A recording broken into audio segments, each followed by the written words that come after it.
সব মায়েরা লক্ষ্মীর ভান্ডার পাচ্ছেন? পাচ্ছেন কিনা? পাচ্ছেন কিনা? খাদ্যসাথী প্রকল্পে বিনামূল্যে রাশন পাচ্ছেন কিনা? যারা 11-12-এ পড়ে আমাদের সরকার এককালীন 10,000 টাকার সাহায্য সহযোগিতা করছে, আপনাদের আর্থিক সহযোগিতা করে ডাইরেক্ট ব্যাংক অ্যাকাউন্টে পাঠিয়ে দিচ্ছে যাতে আপনি স্মার্টফোন কিনতে পারেন। পাচ্ছেন কিনা? 100 দিনের শ্রমিক যাদের টাকা বন্ধ ছিল 2 বছর ধরে, দেওয়ার কথা ছিল মোদিজির, মোদিজি 2 বছর ধরে দেয়নি, আমাদের সরকার দিয়েছে। ফেব্রুয়ারি মাসে সবাই টাকা পেয়েছেন। পেয়েছেন কিনা? লক্ষ্মীর ভান্ডার 500 টাকা ছিল, এপ্রিল মাস থেকে আপনারা 500 টাকার জায়গায় মাসে 1000 টাকা পাচ্ছেন। পাচ্ছেন কিনা?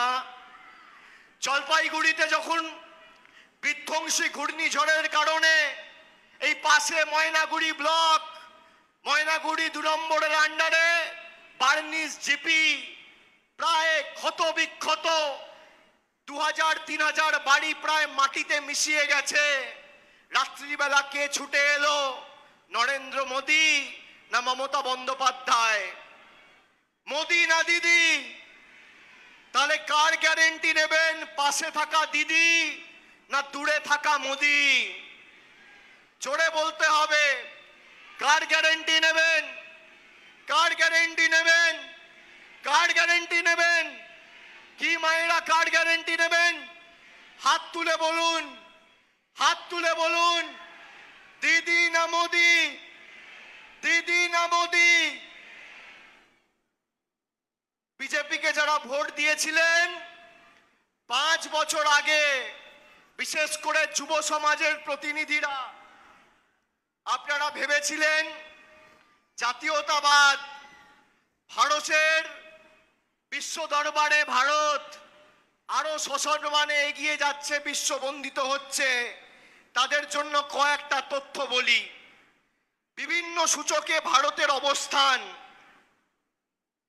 বিশ্ব সংবাদপত্র স্বাধীনতা সূচক 2014 সালে মোদিজি আসার আগে 140তম স্থানে ছিল ভারত, 2024-এ 180তম স্থানে রয়েছে, 161তম স্থানে রয়েছে 180টি দেশের মধ্যে।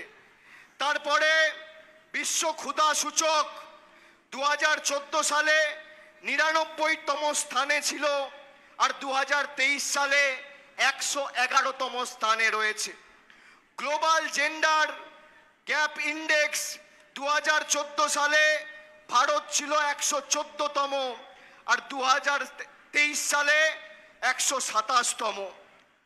ভারতবর্ষের পাসপোর্টের অবস্থান, জায়গা, যেখানে সব দেশের মধ্যে 2014 সালে 76তম স্থানে ছিল, 2024-এ সেটা এখন 88তম স্থানে গিয়ে পৌঁছেছে।